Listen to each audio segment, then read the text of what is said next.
안녕하세요, 유풀입니다. 오늘은 리플에 대해서 알아보는 시간을 갖도록 하겠습니다.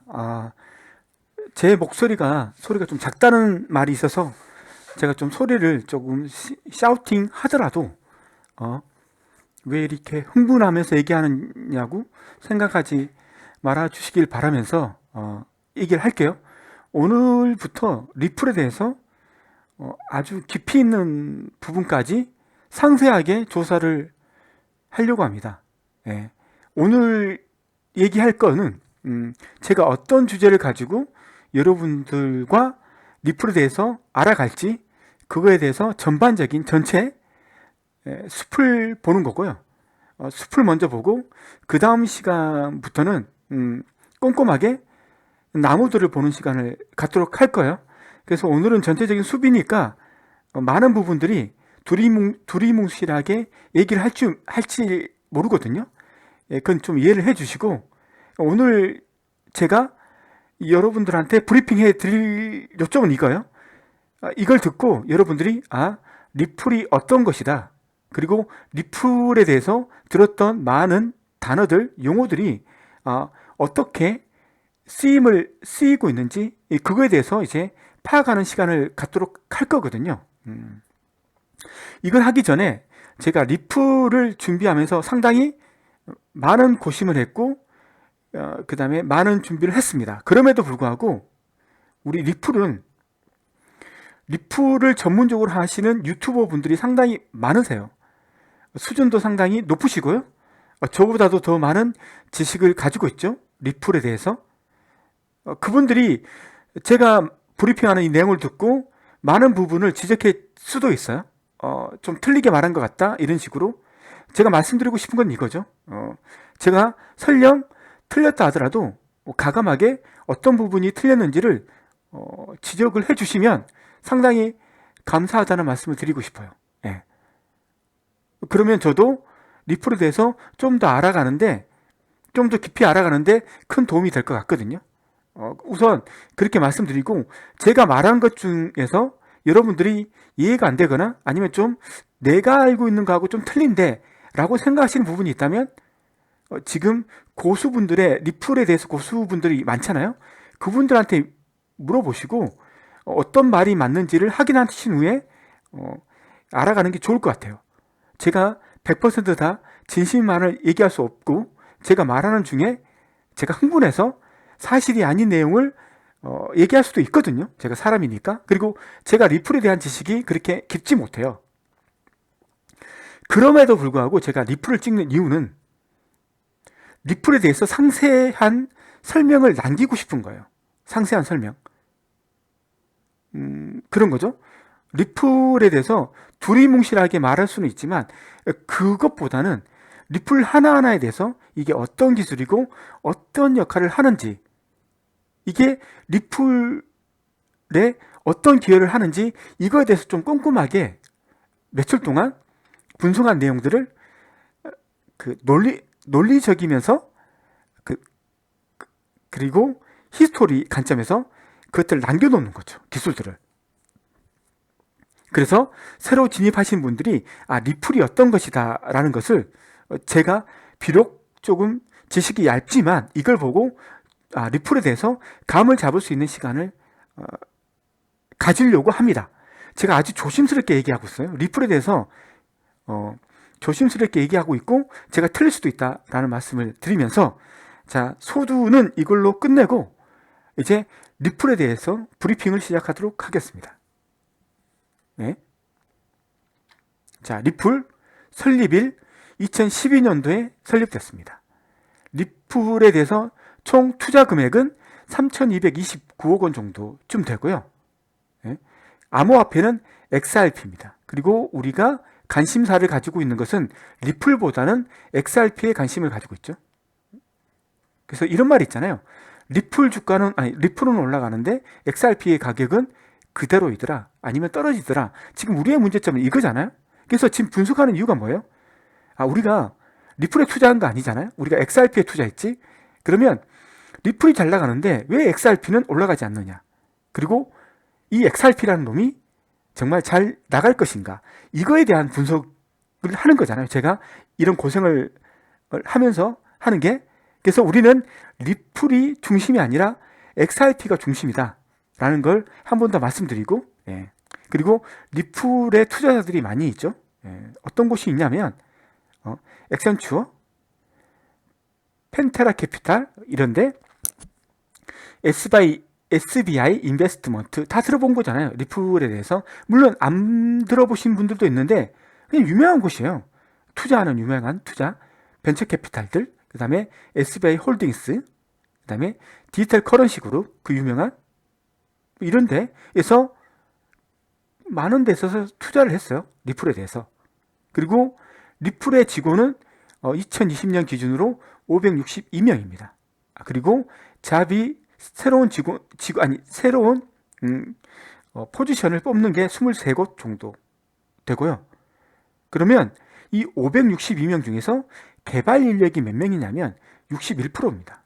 그래서 5, 6, 30, 한 300명 넘는 분이 개발에 들어가 있고, 그리고 한 40% 정도가 이제 나머지 부분 세일즈, 판매, 서포트하는, 그 다음에 운영하는 쪽, 그 다음에 파이낸스 이런 거, 그 다음에 마케팅하는 분들, 이런 분으로 구성이 되어 있습니다. 그래서 61% 정도가 개발자 위주다라고 보시면 되는 거고, 그 다음에 리플사의 가치는, 리플사의 추구하는 바는 인터넷 오브 밸류입니다. 인터넷 가치, 응? 가치의 인터넷. 이게 뭐예요? 인터넷 하면 우리가 떠오르는 게 뭐죠? 속도가 겁나게 빠르다. 메일을 얘기하자면 아프리카에서 메일을 써서 나한테 보내면 거의 1초 만에, 아주 빠르게 몇 초 만에 나한테 도착한다. 그래서 리플이 추구하는 것은 송금 시장, 뭐 지불 시장, 이거 많잖아요. 우리가 카드를 긁었어요. 맞죠? 카드를 긁었어요. 그럼 그거에서 긁었을 때 이걸 내가 긁었을 때 은행한테 다시 내가 긁은 만큼 돈을 줬을 때 이 전 과정들, 이거 페이먼트, 우리가 이게 우리 알잖아요. 삼성페이 뭐 이런 것들, 구글페이, 페이를 통해서 우리가 많은 걸 사잖아요. 그리고 어떤 걸 사요? 우리가 한국에 있으면서 미국의 아마존에서 고가의 제품들을 사죠. 그러면 이게 한국에서 지불되면 그 돈을 어떻게 아마존한테 주는지, 그 과정, 우리가 눈에 보이지 않는 그 과정, 이게 세틀먼트.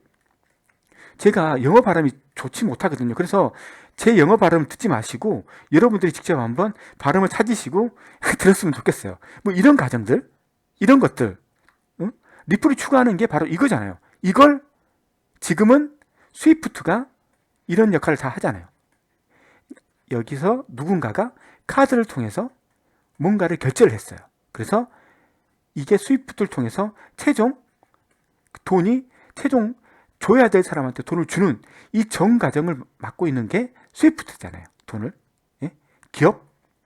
기업에 관련된 돈, 우리가 엄청난 선박을 건조하고 선박 비용을 스위프트를 통해서 받잖아요. 맞죠? 여기서는 송금을 하죠. 스위프트를 통해서 송금하고, 그 다음에 우리 같은 기업들이, 배를 만든 기업들이 돈을 받는 거잖아요. 그거 다 스위프트를 통해서 하는 거잖아요. 근데 지금 스위프트의 문제가 뭐냐면, 이게 발송해서 돈을 받는 데까지 이게 3일 정도 걸린다. 아니면 하루 걸린다. 그리고 아프리카나 중동, 아니면 좀 동남아라든가 이런 곳에서는 일주일 또는 뭐 한 달 정도 걸린다. 이런 말이 걸린잖아요. 근데 리플이 추구하는 것은 뭐다? 인터넷 오브 밸류. 이거 몇 분 만에 끝낸다? 몇 초 만에 끝난다? 수초 안에 끝난다. 이게 목표의 회사가 뭐다? 리플사의 목표가 이거예요. 예. 수초로 끝난다. 매일 보내듯이 송금을, 매일 보내듯이 페이먼트를 매일 보내듯이 수초 안에 다 끝난다. 그래서 누가 돈을 썼고 그 돈이 임자한테 갈 때까지 몇 초, 수치 안에 끝내도록 하는 게 리플사의 가치인 것이죠. 네? 자, 넘어가시죠. 네. 너무 긴장해서 그런지 목이 마르네요. 잠깐만 물 한 모금만 살짝 축낼게요. 자, 리플의 헤드쿼터, 본사와 그 다음에 5곳의 지사들이 있어요. 자, 본사는 어디 있죠? 미국 샌프란시스코. 그 다음 지사들은 어디죠? 뉴욕에 하나 있어요. 그리고 브라질, 여기 밑에 브라질이 있는데 잘렸거든요. 예. 그 브라질 하나 있고, 그 다음에 인디아. 여기에 하나 있고, 인도에 있죠. 그 다음에 싱가포르, 여기 말레이시아 싱가포르 있죠. 싱가포르에 하나 있고, 그 다음에 영국에 하나 있어요. 근데 인도는 지금 문제가 많잖아요. 인도는 뭐 암호화폐를 거부한다 이렇게 해서 문제가 많죠. 근데 리플사에서 주력으로 밀고 있는 곳이 인도죠. 이게 좀 뚫려야 되는데 지금 인도가 강력하게 이걸 막고 있는데, 어쨌든 리플이 인도를 뚫기 위해서 상당히 노력을 하고 있다. 지사를 여기다 만든 걸 보면 그걸 알 수 있는 거잖아요. 예. 자, 이제 리플렛에 대한 이제 제품들이에요. 리플렛이 어떻게 구성되었는지 여기 있는 걸 설명드릴 거예요. 근데 여러분들이 여기 있는 걸 설명 듣고 이해가 안 될 수도 있어요. 근데 제가 혼신의 힘을 다해서 그린 그림이 한 장 있어요. 이 그림이에요. 이 그림이 제가 설명하고 싶은 리플에 대한 모든 설명이 담겨져 있는 그림이에요. 그래서 설령 지금 이 단계에서 여러분들이 이해가 안 된다 하더라도 정신을 잃지 마시고 그래도 이해가 되는 데까지 한번 이해해 주세요. 그래서 그걸 계속 반복 숙달을 하다 보면 언젠가는 리플사가 뭘 추구하시는지를 알게 되실 거예요. 이 그림으로 통해서. 예. 자, 하죠. 리플렛. 세계 최고의 글로벌 결제 네트워크. 결제란 말이 보시면 페이먼트가 있고 세들먼트, 지금 발음이 진짜 저도 영어를 좀 잘했으면 좋겠는데 있어요. 페이먼트가 있어요. 우리가 보면 삼성페이라고 하죠. 삼성페이 어떤 거예요? 우리가 핸드폰에 카드가 설치되어 있어서 이걸 어디서든지 찍고 우리가 모든 걸 사죠. 우리가 그걸 살 때 돈으로 사나요? 물론 돈으로 살 수도 있죠. 이런 경우 페이를 통해서 하잖아요. 이런 경우 맞죠? 그리고 어떤 사람이 이런 거죠. 우리나라에서 근무하는 외국인 노동자가 자기 고향인 인도에 자기가 어렵게 본 한 달간의 월급을 자기 가족들한테 보내는 거죠. 이렇게 페이먼트 업체를 통해서, 송금 업체를 통해서, 맞죠? 보내는 거죠. 페이먼트 이런 거. 그리고 기업이 어떤 돈을 이제 받아야 되는 거예요. 줘야 되는 거예요. 그러니까 우리 같은 경우는 뭐 이렇게 얘기하면 되는 거죠. 그리스 선사가 우리나라에 배를 제작하고 그 결제 대금을 지불하는 거죠. 페이먼트를 통해서 지불하는 거죠. 그러면 누군가는 그걸 우리 한국에 있는 누구한테 배를 만들었던 기업한테 그 돈을 줘야 되는 거잖아요. 맞죠? 그때 보면 페이먼트는 그냥 돈을 쓰는 거예요. 내가 페이를 통해서 돈을 쓰는 거죠. 송금을 통해서 돈을 보내는 거죠. 기업들이 돈을 보내는 거죠. 이런 모든 거. 그리고 제가 우리 한국에서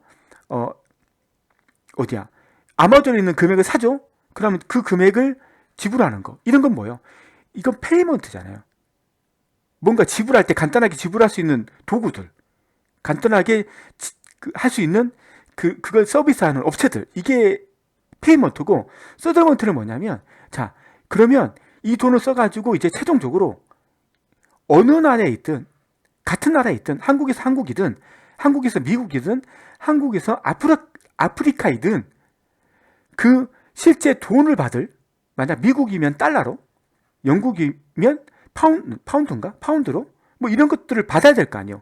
이걸 그 사람한테 그걸 그 나라 화폐로 꽂아주는 거. 그 사람한테 담당자한테 그 돈을 꽂아주는 거. 아마존한테 돈을 꽂아주는 거.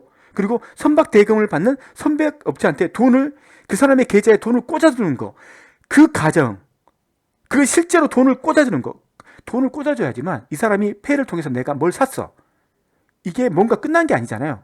맞죠? 그러면 이 사람한테 있는 돈을 빼서 누구한테 줘야 되는 거예요? 그 담당자한테 돈을 줘야 돼요. 세틀먼트.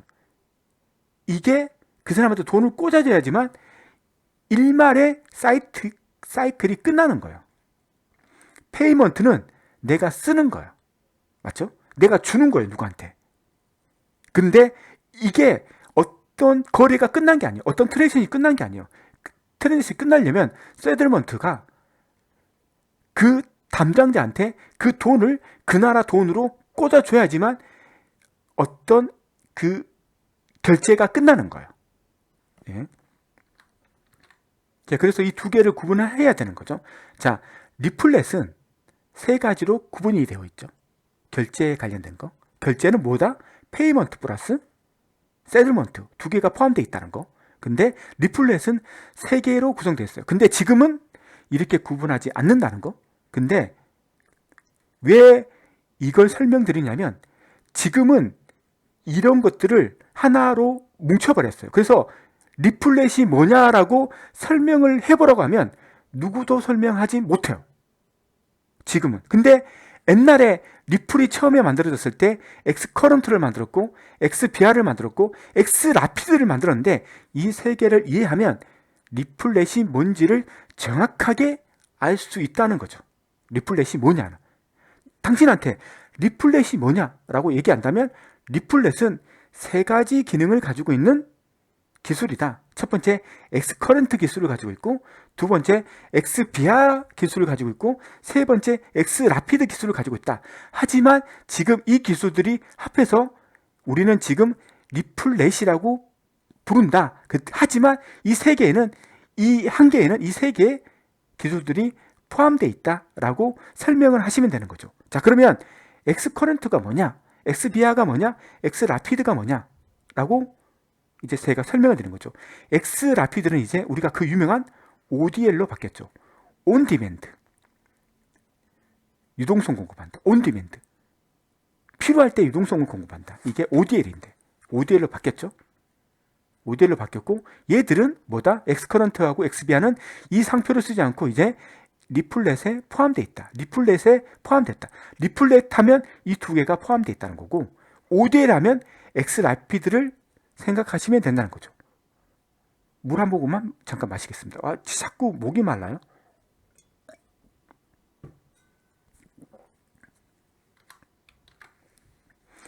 자, 엑스커런트, 엑스비아는 XRP가 필요하지 않습니다. 이게 중요하죠. 우리는 XRP에 투자한 투자자죠. 저도 XRP에 투자한 투자자입니다. 그리고 엑스라피드, ODL은 XRP가 중추적인 역할을 합니다. 그래서 우리는 ODL이 잘 돼야지 XRP가 잘 된다고 보는 거죠. 자, 엑스커런트가 뭐냐면 은행을 통한 지불 서비스예요. 자, 우리가 리플렛이 있고 스위프트가 있죠. 같은 용도예요. 같은 용도, 똑같은 용도예요. 자, 그러면 은행에 찾아가서 바로 사람들이 송금을 할 수 있죠. 그리고 어떤 기업이 아주 큰 돈을 은행의 계좌에 찔러 넣을 수 있죠. 자, 이런 경우는 뭘 쓴다? 엑스커런트 기술이 동작된다라는 거고, 엑스비아는 뭐냐면, 자, 우리가 엑스페이를 만든 기업들이 많아요. 기업들이 뭐 머니그램 같은 게 우리가 유명한 머니그램이 있잖아요. 물론 송금 업체지만 결제하는 업체가 있어요. 결제. 그래서 사람들한테 이 결제하는 업체가 핸드폰에 그 간단하게 결제할 수 있는 뭐 삼성페이를 깔아주고 사람들은 이걸 통해서 결제를 해서 편하게 물건을 사거나 뭔가를 하죠. 자, 이런 은행을 통하지 않고 이런 서비스를 하는 사람들이 엑스비아를 통해서 어디를 접근한다? 엑스커런트로 접근을 하는 거죠. 이런 식으로. 무슨 말씀인지 아시겠어요? 은행을 통하는 경우는 바로 엑스커런트가 작동이 되는 거고, 이렇게 사람들에게 편의성을 주는 지불 업체들, 아니 페이 업체들이 있을 수 있었잖아요. 중소기업, 페이 업체들이 리플렛을 쓰고 싶은 중소기업들이 사용자들한테 편의성을 제공하고 사용자들이 이겨 쓰고 그리고 돈을 지불할 때는 뭘 쓴다? 리플렛을 쓰고 싶을 거예요. 리플렛을 쓰고 싶을 거란 말이에요. 이런 페이 업체들이, 그러니까 페이 업체들이 이거 리플렛을 접속할 때 어디를 거쳐서 접속한다? 엑스비아라는 것을 접속해서 리플렛을 들어간다. 그러면 어떻게 되는 거죠?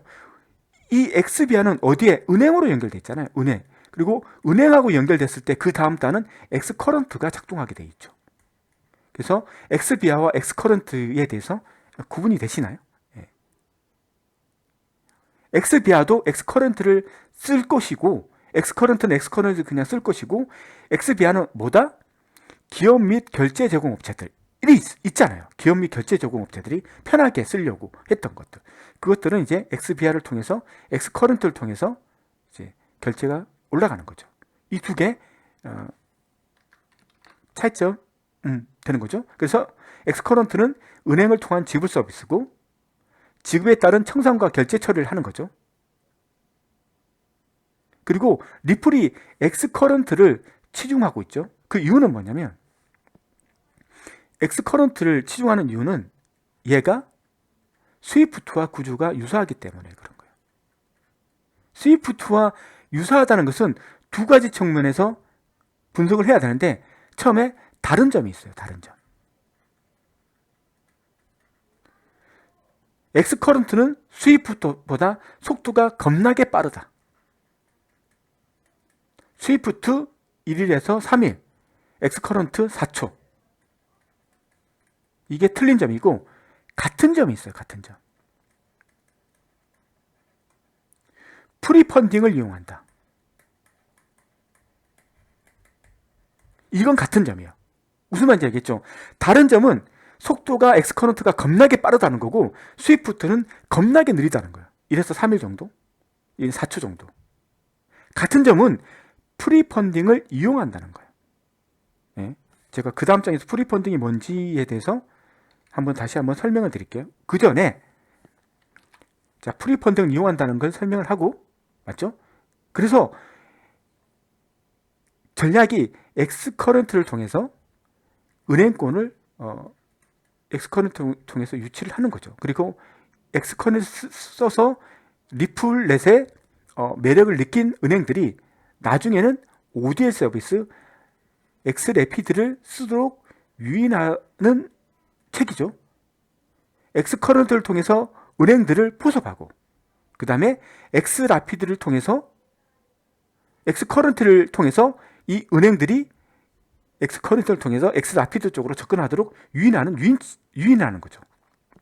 그래서 리플의 궁극적인 목표는 엑스라피도를 누구나 쓸 수 있도록 만드는 거예요. 누구나.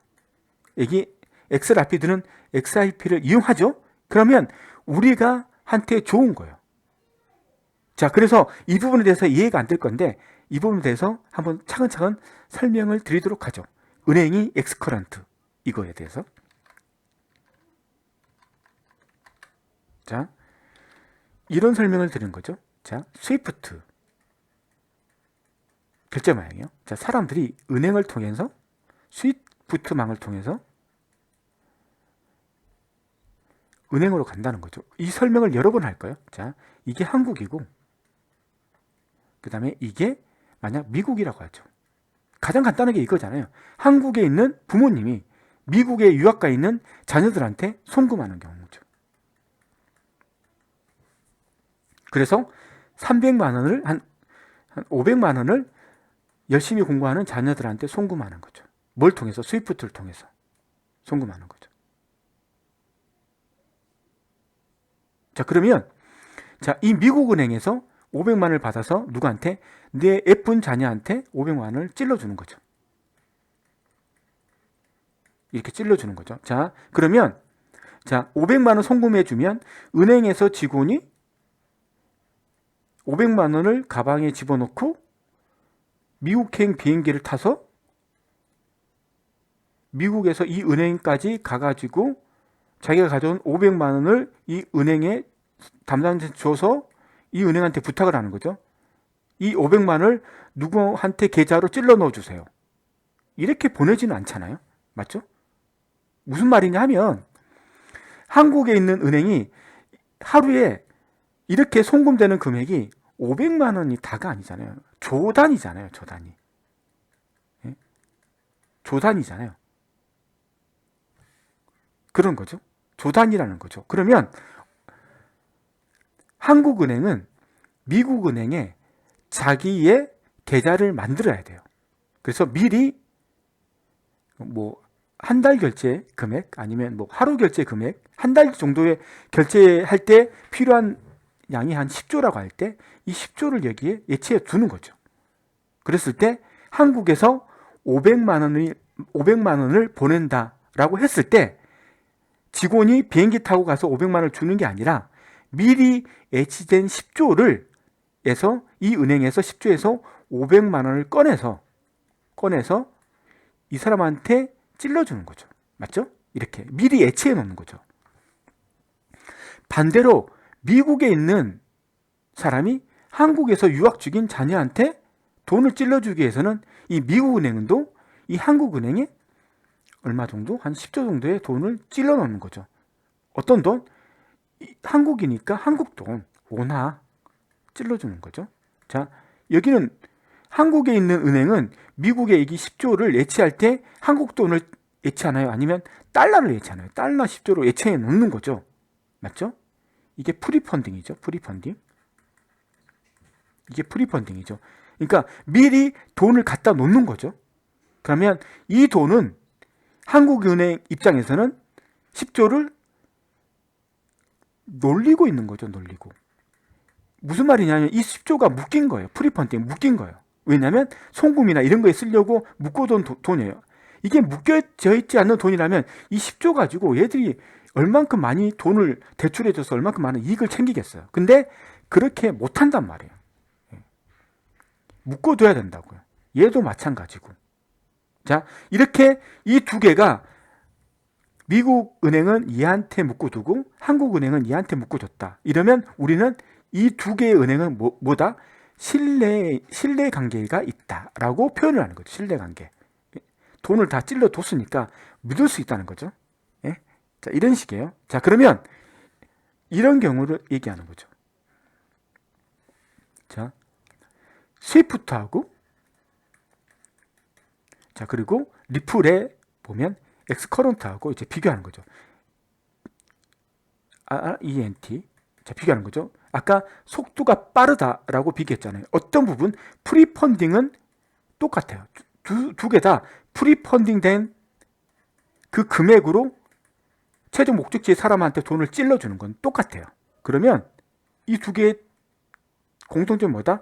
프리펀딩된 돈을 가지고 꺼내서 써준다. 그래서 프리펀딩이 돼 있는 상태에서 해야 된다. 그래서 엑스커런트가 은행한테 처음에 다가간 이유가 우리는 스위프트하고 똑같다. 프리펀딩이다.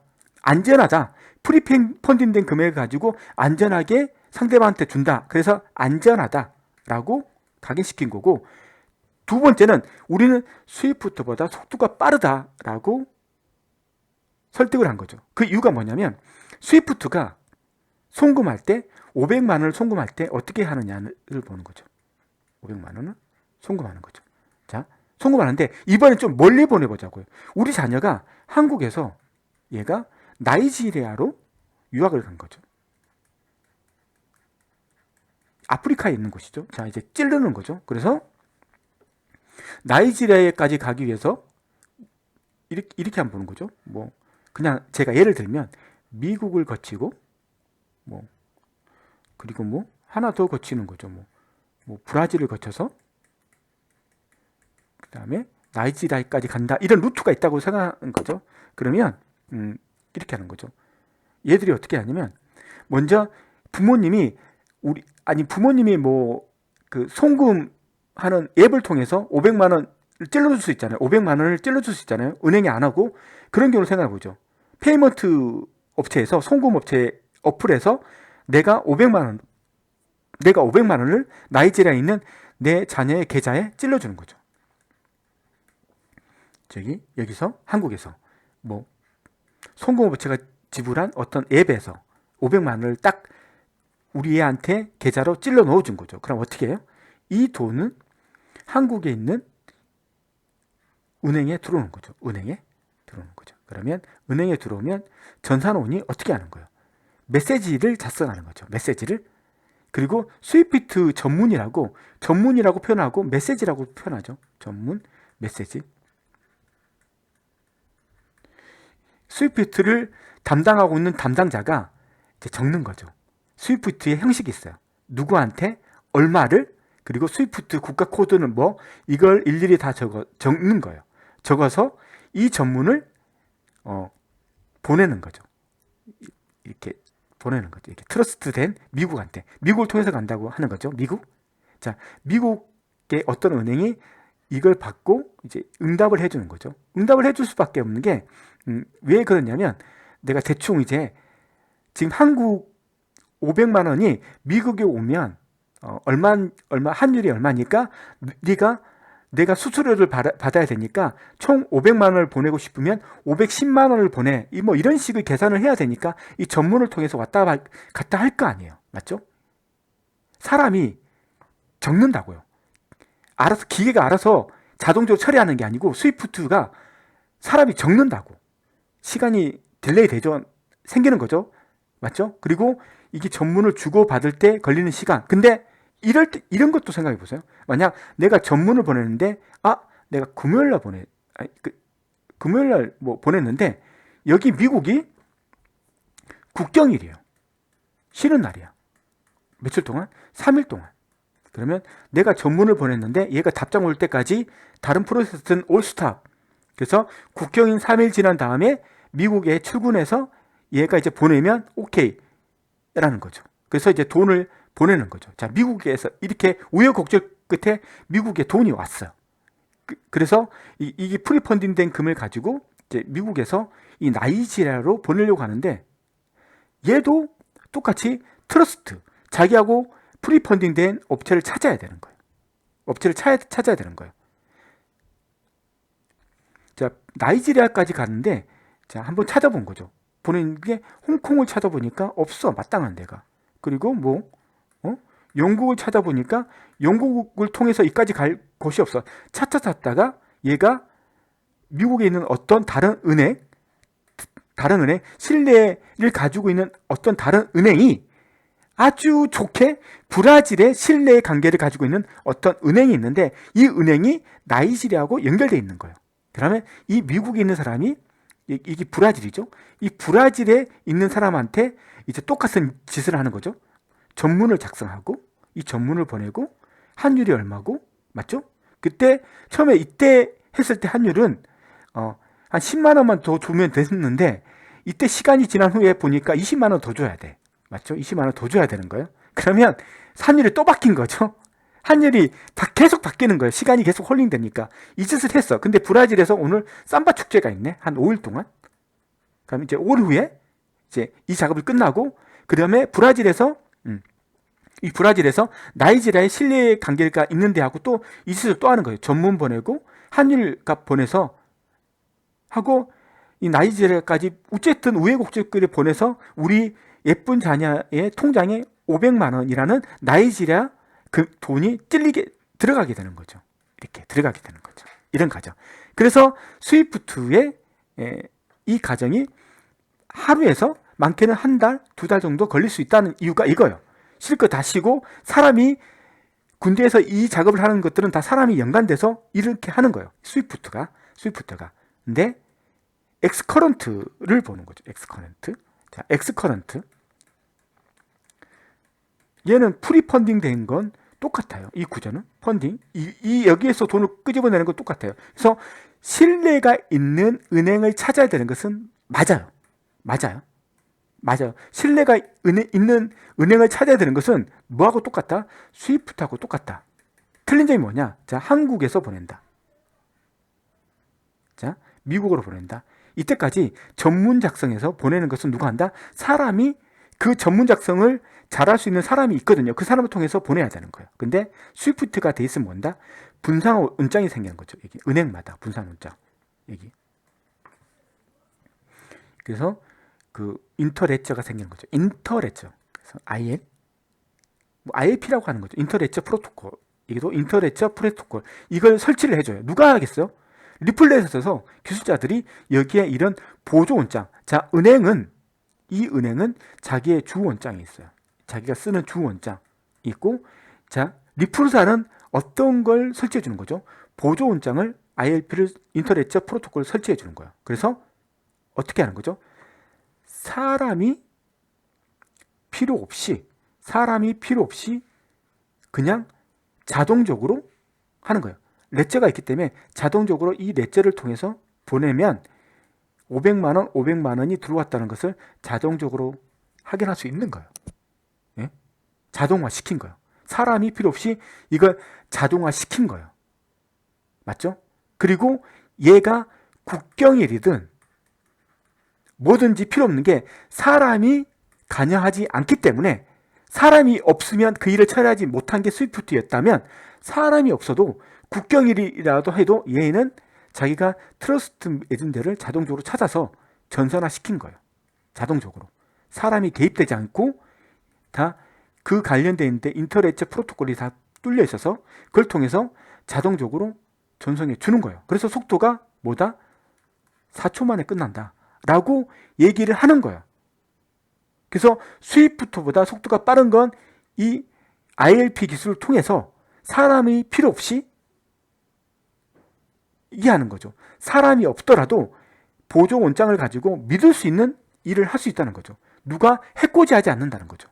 500만 원을 보냈으면 500만 원이 찍힌다는 거죠. 내가 500만 원을 찍었는데 얘가 450만 원으로 위조해서 450만 원을 보내는 이런 불상사가 없다는 거죠. 왜? 인터넷제가 블록체인 기술이고 이 인터넷제를 통하면 이런 장난친 사람들은 바로 끄집어낼 수 있기 때문에 이런 장난을 못 친다는 거죠.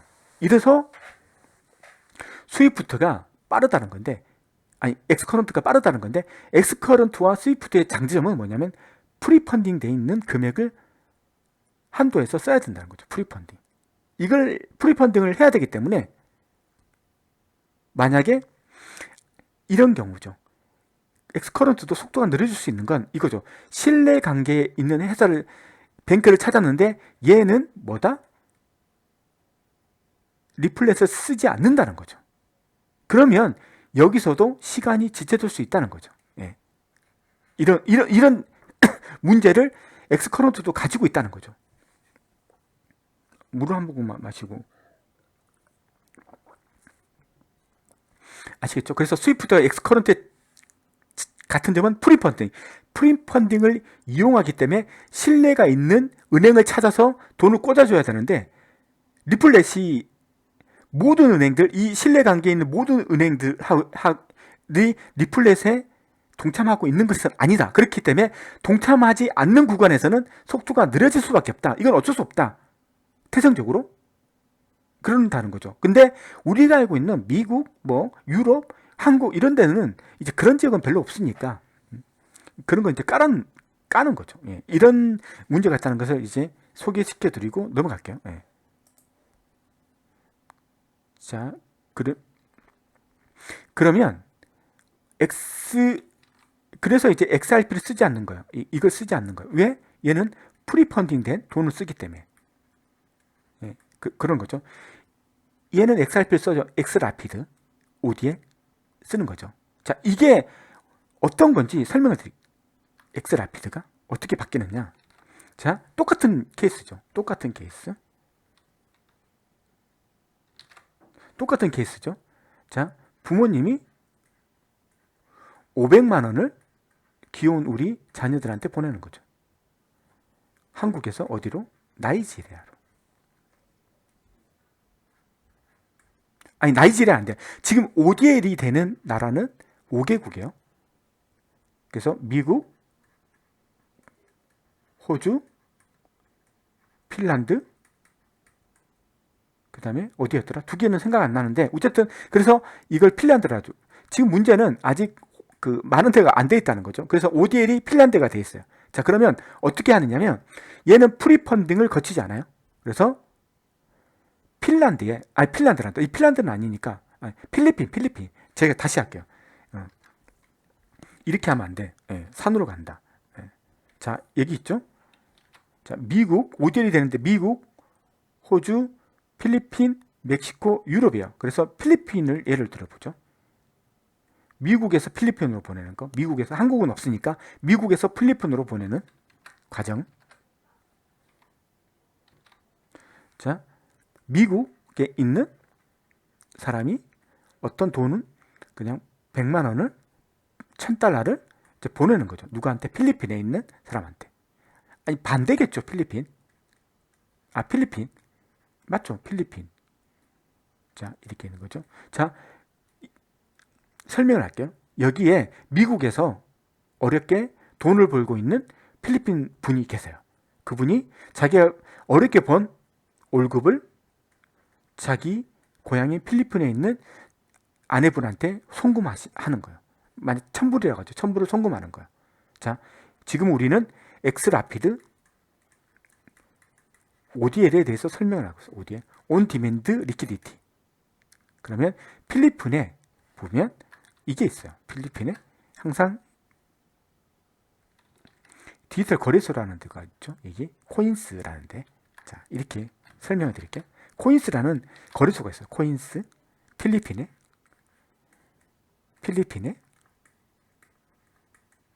코인스가 있어요. 코인스.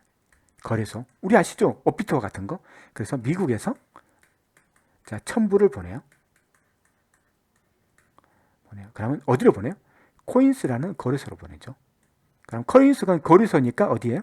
XRP. 여기는 XRP를 보내게 되고 미국에 있는 사람이 XRP를 보내거든요. 그럼 코인스에서 이 거래를 통해서 XRP를 필리핀 돈이 뭔지 모르겠어요. 그 돈으로 바꿀 수 있을 거 아니에요. 맞죠?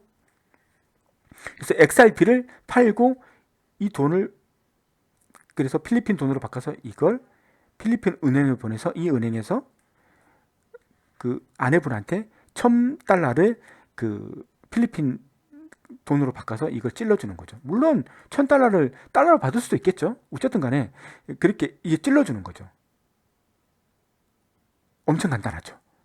프리펀딩 할 때는 뭐 해야 되는 거예요? 프리펀딩 된 은행들을 찾아야 되는 거예요. 나하고 프리펀딩이 맺어진 은행들을 찾아서 가야 되는 거고, 이게 뭐예요? 엑스라피드. 그 다음에 ODL. 얘는 뭐예요? 그냥 미국에 있는 사람이 1,000불을 보낼 때 어떻게 보는 거예요? 이거 은행에서 이걸 XRP로 보내는 거죠. XRP로 보내는 거죠. 이 거래소로. 그러면 이 거래소에서 XRP가 받으면 이 XRP를 뭐로 그 나라 돈으로 팔아서 그 판 돈을 바로 찔러주는 거죠. 그러니까 엑스커런트 아니면 스위프트, 엑스커런트보다 속도가 더 빠른 거죠. 근데 이 거래소가 문제가 없는 건 아니잖아요. 이런 말을 해보죠. 자, 선박회사가 있어요. 이 선박회사가 필리핀에 있는 선박 제조회사한테 10조를 보내고 싶어. 그러면 ODL을 통해서 엑스라피를 통해서 할 수 있나요? 이 거래소가 10조라는 유동성을 가지고 있나요? 이런 문제는 있다는 거죠. 있다는 거예요. 근데 궁극적으로 이렇게 가려고 하는 것은 전번에 말했지만 이거인 거예요. 엑스커런트를 통해서 은행 고객을 유치하는 거죠. 우리 거 수익보다 더 빠른 구조로 가지고 있잖아요. 자, 그래서 우리는 지금 프리펀딩 된 구조를 개선하고 싶어. 그래서 우리는 엑스라피드라는 것을 만들었어. 이걸 이용하려면 XRP를 너희들이 사야 돼. 그리고 돈 대신에 XRP를 거래소로, 그 나라 거래소로, 지금 ODL이 되는 그 거래소로 보내면 그 거래소에서 XRP를 그 나라 돈으로 바꿔서 다시 그 나라에 있는 사람한테 돈을 찔러줄 거야. 엑스커런트보다 이게 훨씬 더 빨라. 라고 꼬시는 목적으로 이렇게 하는 거죠. 엑스커런트 이런 솔루션을 통해서 어디로 유도하고 싶은 거예요? 엑스라피드. 유도하고 싶은 거죠. 왜? 프리펀딩. 구조를 없애고 싶은 거죠. 이 구조를. 이 오래된 구조. 이 구조 때문에 지금 전 세계에 묶여있는, 놀고 있는 돈, 활용하지 못하는 이 돈이 은행마다 얼마큼 많이 쌓여있겠어요. 근데 엑스라피드로 바꾸는 순간 프리펀딩 된 이 돈들이 해제가 돼서 그걸 자기들 마음대로 쓸 수 있다는 거죠. 그리고 그 돈을 가지고 뭐 하라? 프리펀딩 맡기지 말고 XRP를 사서 엑스라피드를 통해서, 거래소를 통해서 더 빠르게, 엑스커런트보다 더 빠르게 송금이나 이런 것들 해라. 세틀먼트 서비스를 해라 라고 하는 거죠. 근데 지금 엑스라피드가 ODL이 문제는 뭐다? 유동성이 작다라는 거죠. 그래서 지금은 어느 정도 수준이냐면 그냥 푼돈만 바꾸는 거죠. 그래서 미국에 있는 필리핀 내에서 미국에 와서 일을 하고 있는 분들의 그 한 달 월급 이런 것들 정도는 유동성을 가지고 있지만 10조, 1조 이건 아직 안 된다라는 거죠. 그래서 엑스라피드가 속도가 엑스커런트보다 훨씬 더 빠르고 더 합리적이지만 이런 거래소를 끼고 하는 문제이기 때문에 유동성이 한계가 있다라는 거죠. 이게. 그래서 엑스라피드를 통해서 엑스커런트를 통해서 은행 고객을 유치할 거고 엑스라피드를 통해서 뭐예요? 지불업체, 페이 업체 이런 업체들을 막 가져올 거예요. 그래서 엑스커런트를 통해서 큰 고객들을 유치할 거고 엑스라피드, ODL을 통해서는 뭐 좀 작은데 중소기업 있잖아요. 페이 업체들 상당히 많잖아요. 페이 업체들 수수료 작게 해준다면서 자기들 사업을 하고 있는 페이 업체들 이런 페이 업체들 무수한 페이 업체들을 엑스라피드를 통해서 끌어들이는 전략을 쓰고 있는 거죠. 엑스커런트는 큰 거고요. 엑스라피드는 작은 고객. 그리고 궁극적으로 리플이 원하는 것은 뭐냐면 이거죠. 은행이 있고 은행이 있어요. XRP 은행이 있죠. 은행이 있는데 가장 하는 것은 자 프리펀딩 이 구조 버려라. 없애버리겠다. 자, 그 대신에 너희들은 XRP를 보유해라. XRP를 보유해라. 그러면 엑스라피드를 통해서 할 수 있을 거다. 그럼 은행들은 말하는 거죠. 자, 내가 하나 질문할게. 대답을 해줘. XRP의 가격이 상당히 왔다 갔다 해. 너 같으면 XRP를 사서 내가 금처럼 가지고 싶겠니? 라고 질문을 하는 거죠. 자, 이게 첫 번째 질문이고, 자, 두 번째 질문이야. 내가 내 고객이 있는데 우리 고객들은 한 번 보내면 10조씩 보내거든. 너 이거 바꿔치기 해줄 수 있어? 그런 능력이 돼? 라는 거죠. 그러면 XRP를 우리는 엑스라피드가 잘 돼야 되고 ODL이 잘 돼야 되고 그리고 은행들이 XRP를 금처럼 여기는 거죠. 그러니까 자기 나라 화폐하고 똑같이 여기는 거죠. 얘도 자기 나라 화폐하고 똑같이 여기는 거죠. 그래야지만 내가 XRP를 보내면 우리나라 돈으로 생각하기 때문에 이 XRP를 가지고 현재 실제 받는 사람한테 자기 나라 돈으로 달러로 바꿔서 줄 수 있는 거죠. 근데 XRP가 그런 지위를 가지고 있지 않다는 거죠. 문제는 이런 문제들 때문에 그러면 리플이 지금 하고 있는 것은 차근차근 하고 있는 거죠. 엑스커런트를 통해서 사업을 진행하고 있는 거고 엑스라피드를 통해서 나름대로 중소기업 페이 업체들을 통해서 하는 거죠. 그리고 은행들이 요구하는 게 이거예요. XRP는 너무 변동성이 심하다. 스테이블 코인 같은 거 없니? 라고 물어보는 거죠. 스테이블 같은 코인이 없는 거라고 물어보는 거죠. 그래서 저는 엑스커런트, 엑스라피드, 최종적인 은행들이 XRP를 보유하도록 그런 근거를 마련하기 위해서는 XRP가 아닌 스테이블 코인이 있어야 된다고 생각하는 거죠. 그래서 은행들은 이렇게 물어볼 수 있는 거죠. 내가 USDC 같으면 한번 생각을 해볼 수 있어. 얘들은 그래도 그 변동폭이 그렇게 크지 않으니까 얘들이라면 내가 맡겨놓고 이걸 전송을 해서 이렇게 할 수 있어. 그러면 내가 말해볼게. XRP 대신에 USDT를 내가 사면 안 되겠니? 이건 지원해 줄 수 없겠니? 라고 은행은 물어볼 수 있는 거죠. 맞죠? 근데 XRP는 리플사는 절대 그렇게 하지 못하는 거죠. 왜냐하면 XRP는 1000억 개, 물론 한 400억 개 정도를 이미 시장에 판매를 했죠. 그리고 XRP를 바라보는 눈들이 상당히 많아요. 그리고 이거죠. 리플사가 원하는 건 이거예요. 인터넷 넷 오브 밸류예요.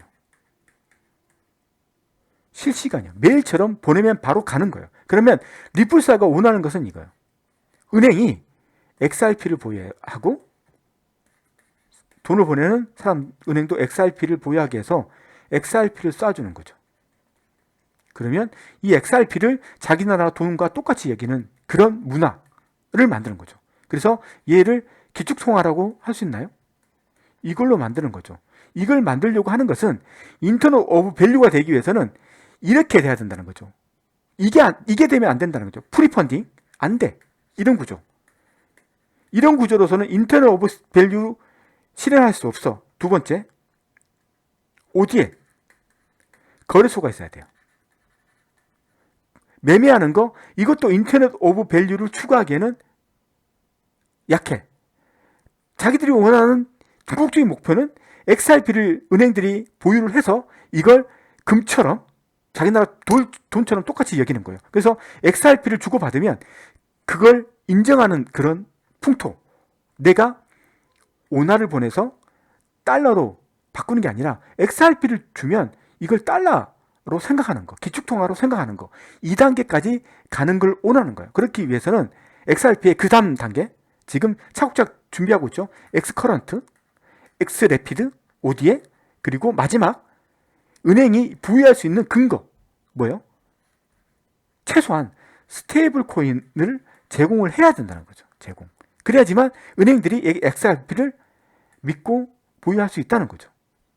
이 부분에 방금 이 스테이블 코인에 대한 이 생각은 오직 저의 생각이에요. 그래서 제 상상일 수 있고 사실이 아닐 수도 있다는 거 다시 한번 말씀드리고 싶어요. 자, 이렇게 설명하고 다시 프레젠테이션으로 넘어갈게요. 자, 이제 다시 엑스커런트는 은행을 통한 지불, 엑스비아는 은행 이외의 법인, 기업 및 결제 제공업체, 이 은행을 통해 지불 서비스를 하는 거죠. 예? 중소기업업체가 XRP를 쓰지 않아요. 자, 엑스라피드, ODL이라고 불러요. 온 디맨드 리퀴디티. 여기는 이 두 개는 뭐 한다? 프리펀딩을 이용한다. 이 두 개는 XRP를 이용하지 않는다. 엑스라피드는 프리펀딩을 이용하지 않는다. 대신에 XRP를 통해서 거래소를 통해서 그 나라 원화로 바꾼다. 이건 거예요. 그래서 우리의 목표는 ODL이 잘 돼야지만 XRP의 가격이 올라간다. 라고 보시면 되는 거고, 그 다음에 지금 현재 ODL이 가능한 지역은 미국이에요. 자, 미국으로 온 필리핀 사람들, 한국 사람들, 뭐 일본 사람들, 그 다음에 뭐 베트남 사람들이 이제 보내는 거죠. 이런 거. 그 이제 조그만 금액들을 보내니까 이건 현재 거래소에서 이 정도 송금은 커버가 된다는 거죠. 유동성은 이 정도는. 그래서 미국. 그래서 머니그램이 있죠.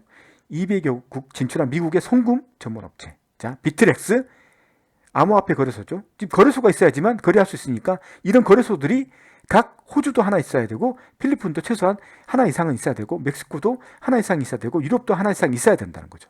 자, 여기 필리핀은 코인스라는 곳, 그다음 멕시코는 빗소 이런데 거래소. 자, 미국은 어디에요? 비트렉스 뭐 이런데 이를 통해서 ODL이 가능하다는 거죠. 그리고 지금도 그 리플은 이 ODL을 넓히고 있는 거고 지금도 계속 넓히고 있는 중이죠. 이번에 나이지리아가 ODL에 포함됐다는 그런 얘기도 나오고 있는 거 보니 계속 늘려나가는 거예요. 한국에도 생길 수 있는 거죠. 그럼 한국에 생기면 좋은 거죠. 예. 이렇게 얘기를 하는 거고. 예. 자, 이제 리플렛에 대해서 설명을 드렸고요. 자, 그리고 온 디맨드 리퀴디티를 설명할 거예요. 자, 이건 노 프리펀딩, 언락, 트랩드 캐피탈. 이게 무슨 말이냐면 리플사가 이건 제가 잘못 말한 거예요. 라인 오브 크레딧, 이거 신용한도 대출, 이거에 대해서 설명드릴게요. 자, 여기 있죠. 은행 이외의 법인들, 기업 및 결제 제공업체, 영세업체잖아요. 영세업체. 그리고 나한테는 아주 쌈박한 아이디어가 있어요. 이런 거죠. 택시를 사는데 이 결제를 뭐 리플렛을 통해서 결제할 수 있는 어플을 누군가 어떤 업체가 만든 거예요. 근데 이걸 이제 하기 위해서는 그 엑스라피드를 통해서 이 거래를 하기 위해서는 나한테 필요한 게 뭐다? XRP가 필요하잖아요. XRP가. 근데 나는 아이디어가 너무 좋고 이걸 런칭만 시키면 나는 돈을 벌 것 같아. 근데 나는 지금 돈이 없어서 XRP를 구입 못해. 엑스라피드를 통해서 하려면 XRP가 있어야 되는데 그러면 이제 라인 오브 크레딧이라는 것을 리플사에서 제공하는 거죠. 자, 나한테서 신용으로 대출해 가. XRP 오케이. 빌려줄게. 그리고 XRP 수수료는 언제 갚을 때 XRP 갚을 때 수수료도 같이 갚아줘. 그리고 수수료는 전 세계 어느 누구보다 싸게 해줄게. 이렇게 해서 이걸 만들어 놓은 거예요. 그래서 이런 업체들, 아이디어를 가지고 있는데 돈이 없는 사람들, 돈이 없는 업체들, 이런 사람들한테 라인 오브 크레딧을 통해서 뭘 준다? 중소기업 핀테크 업체 대상으로 선불식으로 리플사로부터 XRP를 주는 거죠. XRP를 줬다는 맛은 뭘 쓰라는 거예요? 엑스라피드에 연결할 수 있는 어떤 앱을 만들라는 거예요. 서비스를 만들라는 거예요. 맞죠? 아니면 뭐 이걸 팔아서 뭐 달러를 해서 할 수도 있겠는데 뭐 그런 거예요. 그리고 대출 심사 시간을 대폭 단축시켰고 저렴한 수수료죠. 제공한다는 거죠. 물 한 모금만 마시겠습니다. 자, 지금 라인 오브 크레딧을 통해서 누굴 꼬시고 있는 거예요? 이런 업체들. 맞죠? 중소 핀테크. 이런 데들. 자, 엑스커런트를 통해서 은행들을 유치하고 엑스라피드를 통해서 어느 거예요? 지불업체들, 송금업체들, 송금업체들을 끌어들이고 있고 그리고 라인 오브 크레딧을 통해서 앞으로 큰 업체가 될 아이디어가 뛰어난데 큰 업체가 될 사람들을 어디로 끌어들이는 거예요? 엑스라피드 쪽으로 끌어들이는 거죠. 뭐를 통해서? 라인 오브 크레딧을 통해서 신용 공유를 하는 거죠. 신용 공유. 신용 공유가 뭐냐면 금융거래에서 타인에게 재산을 일시적으로 빌려주고 뭐예요? XRP를 일시적으로 빌려주고 이용할 수 있도록 해주는 거. 유동성을 공급해서 이 사람들이 엑스라피드를 통해서 사업을 할 수 있는 기반을 마련해 주는 거. 이런 라인 오브 크레딧 작업들도 하고 있는 거죠. 꼼꼼하게 작업을 하고 있는 거예요. 자, 마지막 페이 아이디 리플렛. 이건 누구든지 이용 가능한 결제용 오픈소스예요.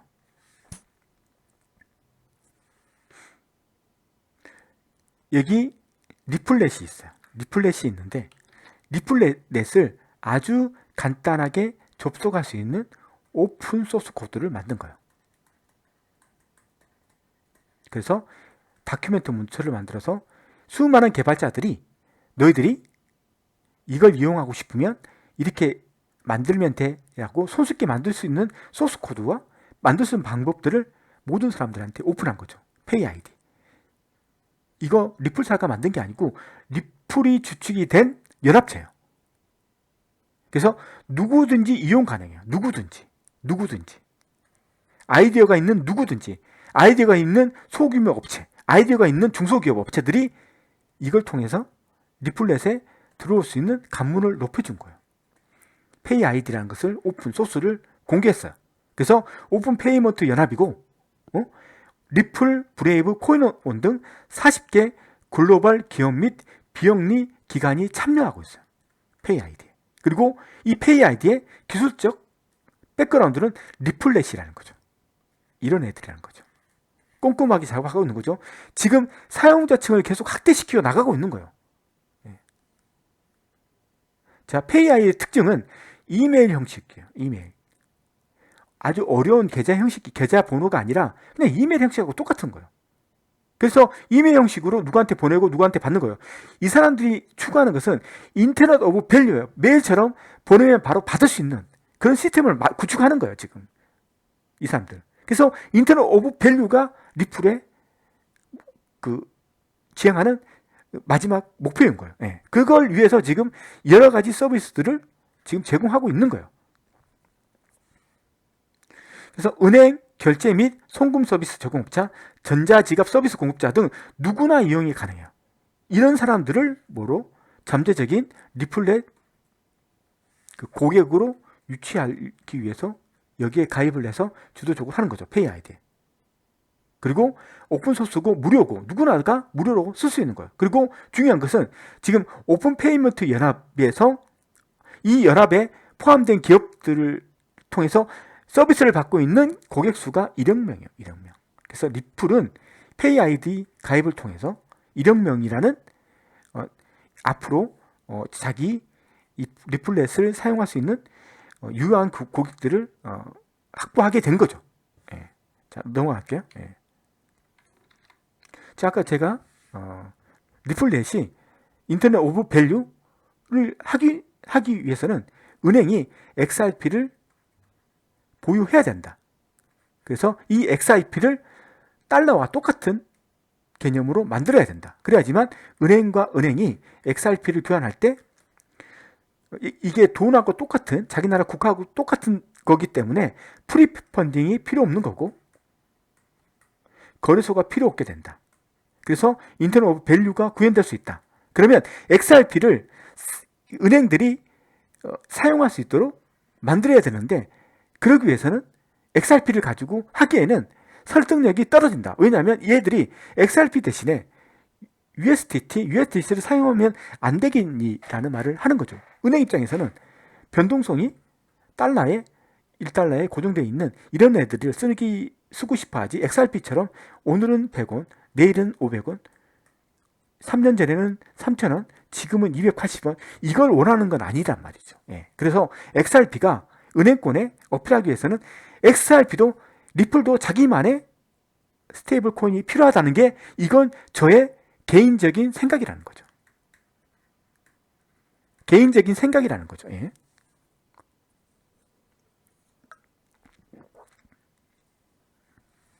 자, 그래서 그걸 개인적 생각을 바탕으로 플레이어 네트워크하고 한번 연결해. 이건 짤이라는 거죠. 이건 짤.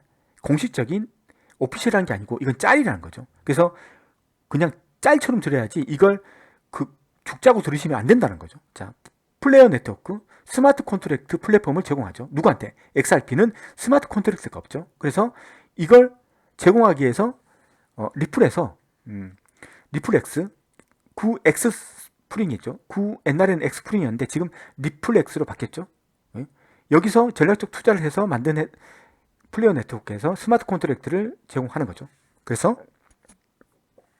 스파크 토큰을 담보로 제공하는 거죠. 담보. 그리고 XRP를 제공하고, 그래서 뭘 만드는 거죠? FXRP라는 애를 만들죠. 제가 얘의 용도를 봤을 때 얘가 스테이블 코인이 아닐 거라는 짤을 펼치고 있는 거예요. 짤이라는 거예요. 내 짤이라는 거예요.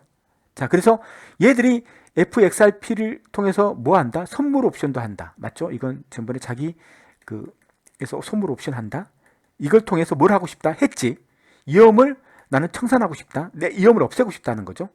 그래서 그 옵션이 하나가 있고, 또 하나의 옵션은 뭐냐면 이 FXRP를 이더리움에서 쓸 수 있도록 만들어주는 거죠. 그래서 이 브래드 갈링하우스가 이 플레이어 네트워크에 대해서 이렇게 얘기했죠. 내 관점에서 플레이어는 XRP의 유용성을 확장시킨다. 매우 빠른 결제, 뭐 이것도 되는 거고, 이게 뭐냐면 FXRP라는 스테이블코인을 만들어서 이더리움에 제공해서 이더리움에서 만든 뎁들에서도 뭐들 송금 이런 서비스를 다 할 수 있도록, 이더리움뿐만 아니라 어디든지 이걸 제공하는 거죠. 뭘?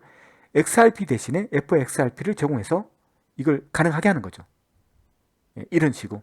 왜냐하면 스마트 계약을 통해서 이루어지는 거니까. 예, 스마트 계약을 통해서 이루어지는 거니까 이걸 하는 거죠. 그리고 새로운 사용사를 위한 스마트 계약을 만들 수 있도록 한다. 그래서 개발자가 대출 및 디파이 지원을 할 수 있도록 한다. 개발자가 대출 하고 디파이 지원을 할 수 있도록 한다.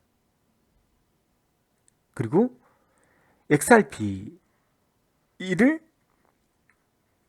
이제 은행권이 FXRP를 보유할 수 있도록 하는 거죠. XRP가 갖추지 못한 그것들을 은행들한테 제공해 주는 거죠. 은행들한테 뭔가 가질 수 있는 거리를 주는 거죠. 근데 우리 입장에서 보면 뭐냐면 얘는 이렇게 해서 FXRP를 찍어내기 위해서는 뭐다? XRP가 필요하다. 스파크 토큰도 필요하지만 XRP도 필요하다. 이건 제가 그냥 짤이에요. 짤. 그냥 웃으면서 듣는 거예요. 그러니까 XRP의 가격은 높아질 수 있다. 라는 거죠. 왜냐면 이걸 기반으로 만들어진 뭐다? 이걸 바탕으로 만들어진 그거이니까 뭐 스테이블 코인이니까.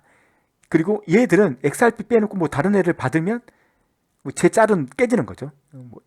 BTC를 받고 이렇게 해서 하면 안 되죠. 왜냐하면 다른 걸 받아서 이렇게 해서 FXRP를 받아버리면 XRP의 가격은 어떻게 올릴 수 있다는 거죠. 그런 문제점이 있다는 거죠. 어쨌든 이렇게 제 짤을 간단하게 만들고, 두 번째는 제 생각에는 리플이 스테이블 코인을 만들어야 될 건데 두 가지 방법이 있다. 자, 어떤 거? 메이크다오가 했던 방법. 플레이어 네트워크를 통해서 만들면 XRP를 주고 그다음에 스파크 토큰을 담보로 받죠. 그리고 이 XRP를 누구한테 주는 거죠? 스파크 토큰 담보를 맡긴 사람들한테 주는 거죠. 수수료를 포함해서. 맞죠? 자, 담보는 얘를 맡기고, 그리고 볼트 서비스, 대출을 하죠. 대출을 받죠. 누가? 이 XRP를 여기 담보한테 준 사람이 대출을 받아요. 대출 받을 때 대출 받는 건 뭐다? FXRP. 이 구조가 뭐요? 담보를 받고 뭐요? 다이를 제공받는 구조와 사뭇 유사하다. 그래서 저는 이걸 스테이블 코인이라고 보는 거죠. 그건 제 짤이라는 거예요. 예. 유사하다. 그리고 어쨌든 XRP는 FXRP를 찍기 위해서는 XRP를 먼저 누구한테 줘야 된다. 그러니까 XRP를 가진 사람이 이걸 발행할 수 있다는 거예요. 이걸 XRP를 가진 사람이 내가 뭔가 XRP를 받기 위해서 뭔 액션을 취하면 그걸 통해서 스파크 토큰을 가지고 있는 사람들이 알겠어. 내가 그러면 보증을 쓸게, 담보를 써줄게 해서 그 담보를 여기에 예치하는 거죠. 예치. 스테이킹하는 거죠. 예치하는 거죠. 스파크 토큰을 예치하는 거죠. 그러면 FXRP를 만들고, 자, 이 FX를 이걸 받는 거죠. 이걸 가지고 있는 사람이 이걸 스테이블 코인을 받는 거죠. 그래서 은행권이 이걸 가지고 있지 않을까라는 짤이고, 짤이라는 거죠. 그리고 이걸 통해서 뱅크가 확보할 수 있는 그런 거. 그 다음에 이걸 또 하는 것은 이더리움을 통해서 디파이를 할 수 있고, 이더리움에서 만든 송금 업체가 이걸 통해서 또 송금 관련된 것들을 할 수 있고, 뭐 이런 식의 일을 거치려고 하는 거죠. 그리고 이 두 번째가 뭐냐면, 만약 USD하고 똑같은 구조로 만약 스테이블 코인을 만들게 되면 어떻게 될까라는 거죠. USD 코인이 스테이블 꽂는 하는 방법이 뭐냐면, 고객이 있어요. 금융기관이죠. USD 그 코인을 만든 업체에서 선별해서 뽑은 금융기관이 있어요. 그 금융기관이 자기들이 달러를 맡기고 뭘 받는 거죠? USDC를 받는 거죠. USDC를 이렇게 받는 거예요.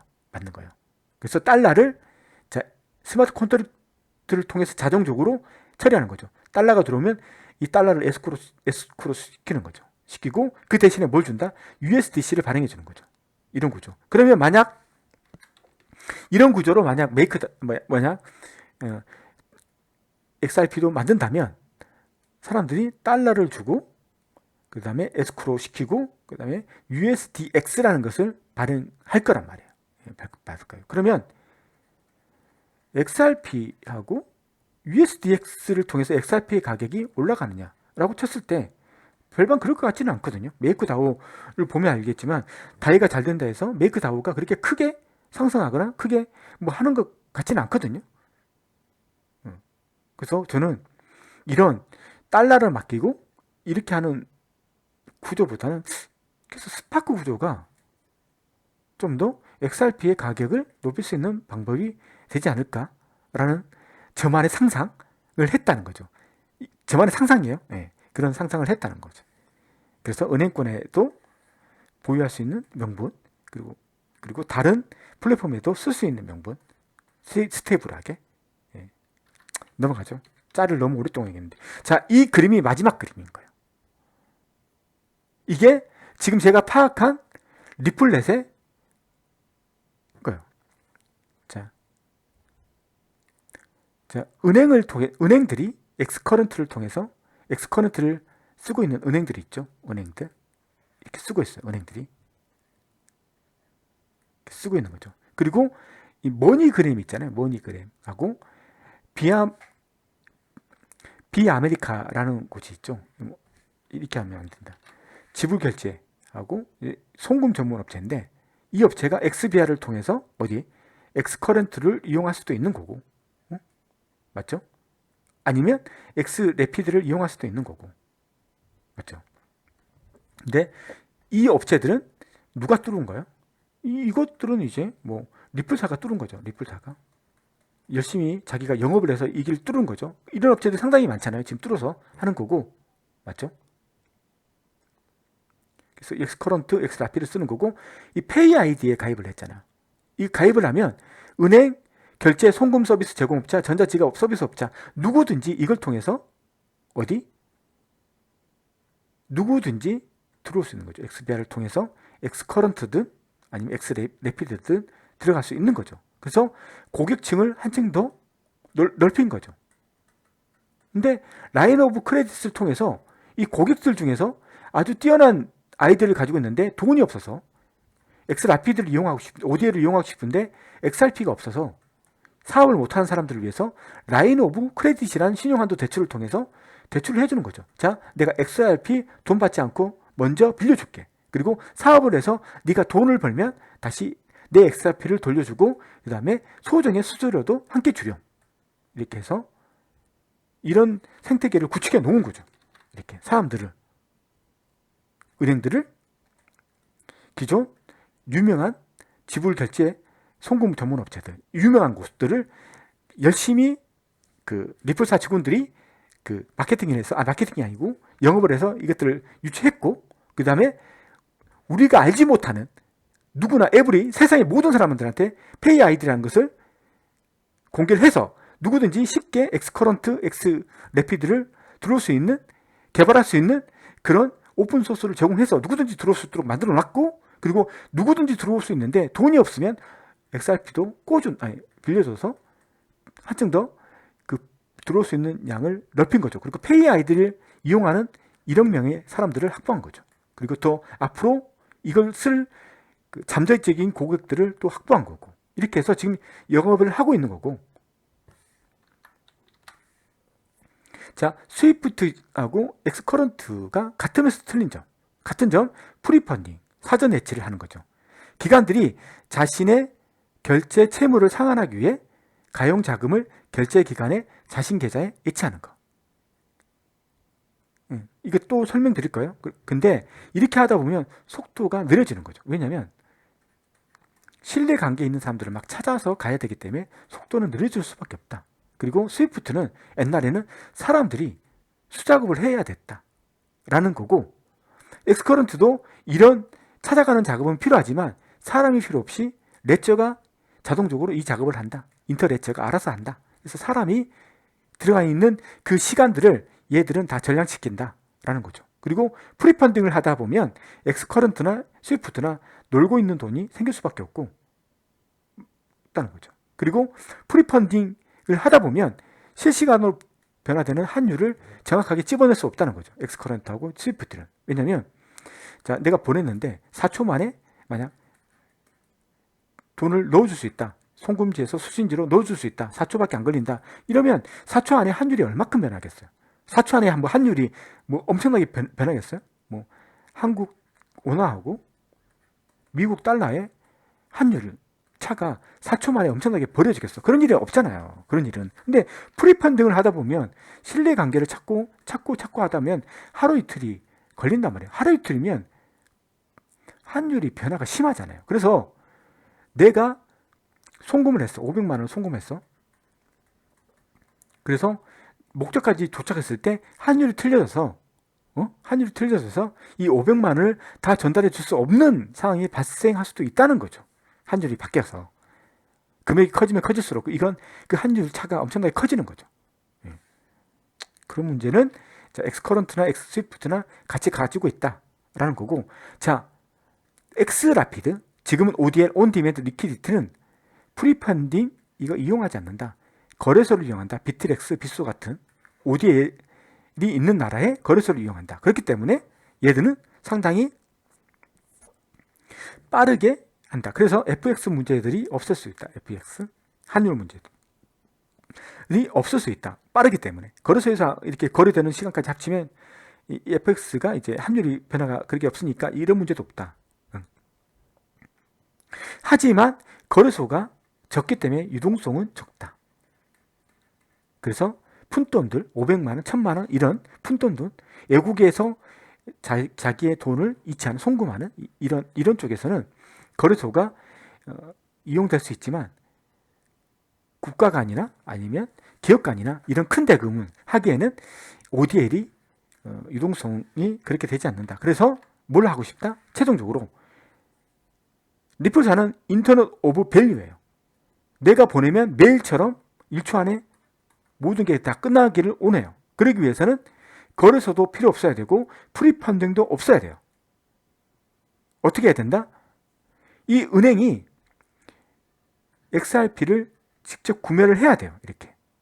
그리고 XRP를 돈처럼 여겨야 되는 거예요. 그래서 내가 XRP를 보내면 그걸로 끝나도록. 그럼 얘가 XRP는 돈이기 때문에 자기 나라 돈을 뽑아서 받는 사람한테 찔러주는 거죠. 이렇게. 이게 최종 목표가 돼야 된다는 거고, 그리고 이 XRP가 지금 변동성이 너무 크니 은행들이 XRP를 자기들의 뭐 기축통화 이렇게 말해야 되나?로 하기에는 조금 떨어진다. 스테이블 코인에 비해서 메리트가 떨어진다. 그래서 제 짤이지만 자, 이걸 통해서 FXRP라는 스테이블 코인을 만들어서 얘를 은행에 스테이블 코인을 그토록 원하는 은행들한테 제공할 수도 있는 거고, 이걸 통해서 다른 플랫폼들, 이더, 폴카닷, 코스모스 이런 데서도 사용할 수 있도록 해서 또 여기서도 사용자층을 넓혀서 최종적으로는 넓히고 사용자층 넓히고 사용자층 넓히고 사용자층 넓히고 사용자층 넓혀서 언젠가는 이런 구조를 만들려고 하는 게 XRP의 리플사의 인터넷 오브 밸류 꿈이 아닌가라는 얘기를 하는 거죠. 제가 얘기하는 중에 어떤 건 짤로 얘기했고 어떤 건 사실을 얘기했으니까 그건 알아서 들었으면 좋겠고, 자, 그래서 우리는 결제는 페이먼트 결제하는 거하고 세틀먼트 지불하는 게 있다. 그리고 세틀먼트가 이 영역에 포함된다. 이런 영역들에 포함된다라는 걸 아시면 되는 거고요. 이러면 이런 부분들이 지금 세틀먼트 부분이고, 페이먼트는 이런 것들, 미국 국제 송금 지불업체들, 전문 업체들이 사용자들을 위해서 있잖아요. 웹을 만들어서 사용자들이 이걸 통해서 송금을 한다든지 지불을 할 거 아니에요. 그럼 이쪽 타고 들어오는 거죠. 이렇게 들어오면 이 부분부터는 세틀먼트, 이 부분부터는 페이먼트, 이렇게 구분할 수 있다는 거죠. 이렇게 구분을 할 수 있다는 거고. 자, 여기까지가 리플렛에 대한 전반적인 설명을 했고, 이제는 이거죠. 경쟁자. 리플렛이 독주하는 체제는 아니잖아요. 독주 체제는 아니잖아요. 항상 경쟁자가 있잖아요. 경쟁자. 많은 경쟁자들이 있잖아요. 그 중에 가장 유력한 경쟁자가 있잖아요. 어디예요? 스위프트 GPI, 스위프트 글로벌 페이먼트 이노베이션. 스위프트가 가지고 있는 문제점을 개선한 버전이죠. 어떤 거? 종단 추적이 안 된다는 거. 실시간으로 결제 추적이 안 된다는 거. 실시간으로. 그래서 뭐 있다? 실시간으로 전체 결제를 추적하는 거. 기술을 도입한 거죠. 어떻게? 스위프트하고 R3 코다 플랫폼이 연동을 해서 두 개의 회사가 연동을 해서 이걸 만든 거죠. 빠른 지불, 처리 속도 향상, 국제 수혜자에게 몇 초에서 몇 최대 몇 분 만에 크레딧을 제공한다. 이것들. 그리고 수수료 및 FX, 포린 엑스체인지, 외환거래 아시죠?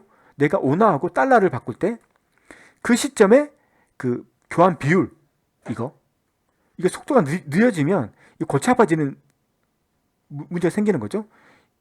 왜냐하면 수수료도 달라질 수 있다는 거예요.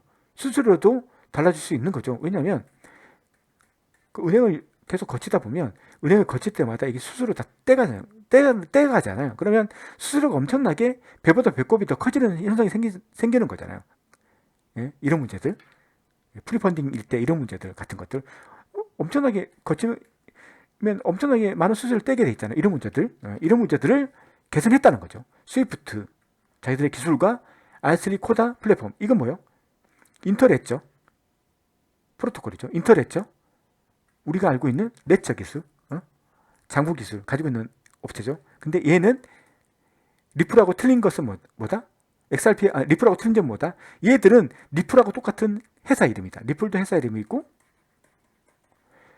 R3 코다 플랫폼도 회사 이름인데 얘들은 XRP를 우리한테 팔았던 사람들이고 얘들은 이런 코인이 없는 업체예요. 그래서 R3 코다 플랫폼은 우리한테 각인이 돼 있지 않는 거고 리플은 XRP를 우리한테 판매를 했기 때문에 우리는 리플의 XRP를 누구나 다 알고 있는 거고 R3 코다 플랫폼은 똑같은 기능을 가지고 있는데 우리가 가지고 있는 토큰이었기 때문에 코인이었기 때문에 얘들을 모르는 거고 어쨌든 간에 그렇다는 거죠. 그래서 R3 코다 플랫폼은 뭐다? 리플이 있는 그 인터넷 기술을 가지고 있는 기술이다. 플랫폼이다. 예? 블록체인 기업이다. 그리고 프라이빗이다. 프라이빗. 물론 인터넷죠. 리플도 프라이빗이죠. 인터넷이고 프라이빗일 수밖에 없는 거죠. 그래서 이 두 개가 조인트해서 이제 제품을 하나 만든 거죠. 결제 흐름 모니터링. 얘가 지금 만든 리플넷하고 어떻게 틀린지를 분석해 볼 필요가 있어요. 그래서 우린 냉정하게 리플넷이 나은지 아니면 스위프트하고 R3 코다 플랫폼이 연동한 이 제품이 나은지를 분석해 볼 필요가 있는 거죠. 그래서 리플사가 더 유리하다 아니면 더 불리하다 이걸 한번 분석해 보고 싶다는 거고 이건 이제 다음에 분석을 할 거예요. 다음 시간에. 자, 유동성 제공 문제에 대해서 한번 얘기해 보죠. 프리펀딩 했죠. 신뢰관계를 구축하는 거죠. 그래서 우리는 보스트로 계정과 노스트로 계정이 있어요. 보스트로 계정과 노스트로 계정.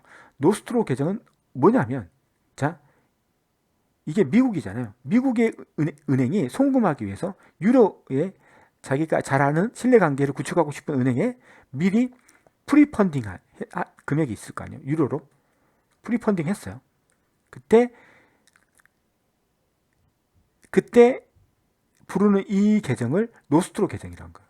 그러니까 노스트로 계정은 지금 가지고 있는 얘를 말하는 거예요? 아니면 얘를 말하는 거예요?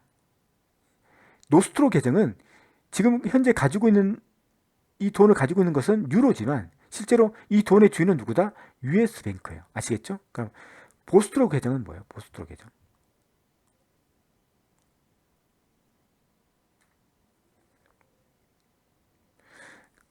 이 입장에서 그러니까 US 뱅크 어카운트에서는 얘가 이걸 노스트로 계정이라고 부르고 유로뱅크 어카운트에서는 이걸 뭐라 부른다? 보스트로 계정이라고 부르는 거. 보스트로 계정. 아시겠죠? 보스트로 계정이 어떤 건지 아시겠죠? 다시 한번. 자, US에서 유로